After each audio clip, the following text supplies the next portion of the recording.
Oh, I served in the United States mostly in Fort Campbell, Kentucky, Fort Knox. I did my basic at Fort Knox.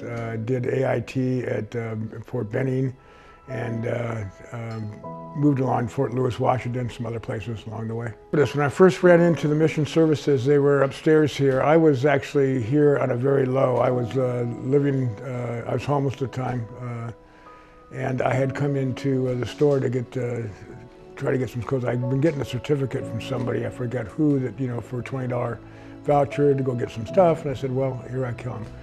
And I ran into someone down here that said, were you a vet? And I said, yes, I was. And they said, well, we have services to help. And at that time, I had suicidal ideation.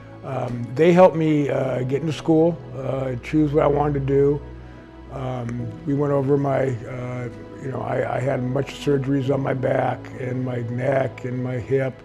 And I got caught up in the opioid addiction like everybody else, and had to, kick doing that, and I did. They steered me in the right direction. Maybe you'll want to be a counselor, maybe I want to share my story doing that, and I actually did. I went to school 2 years, got my AOD license, and I've been working ever since. It's been really good. Really good. A couple of the services that we offer through the veteran program, it's up to 210 hours of paid work experience at $17 an hour. It places veterans not only in a job, but an actual career field that they want to proceed in. The other biggest support that we have with the veteran program is supportive services. So are enacted kind of to break that barrier before they come into the program. Everywhere I turned, I just found dead ends. It's just like I was too old, or I was an addict, and I didn't feel like I belonged anymore. I was really at a low point in my life. The people here were just so open and helpful, and it turned me around. That their people really cared, and they really cared about what I did. They called me, and they'd helped me did resumes, and it was really nice to have someone that truly cared. Thomas was very different. That's because he was facing an eviction notice. And when somebody's facing an eviction notice, I like to put myself in their shoes, and they're not really thinking about getting a job. Their main concern is, when am I going to be evicted? So right off the bat, we saw that first obstacle, and one of the things that we did was pay his rent, just like the program can do for him.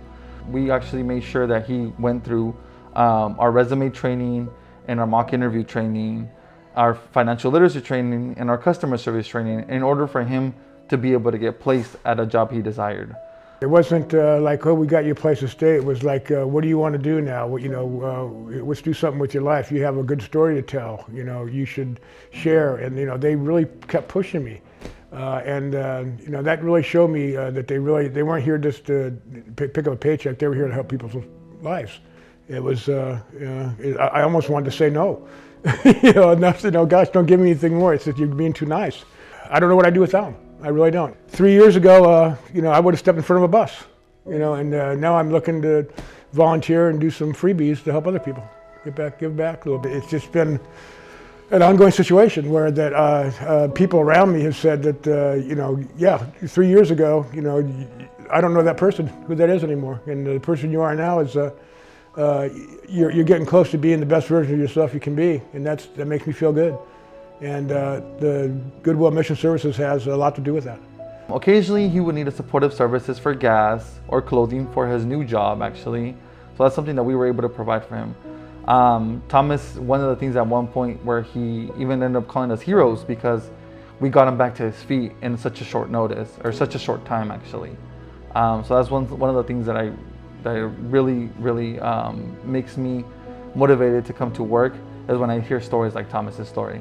What I can say to them is I hope that they have tenfold what they've given me, because of that, I can't express the love I feel for these people. I really can't. They really cared. And I hope that their lives are beautiful. I hope that everything works out for them, and I'm sure it will. I'm sure their karma is going to be good. And God bless them.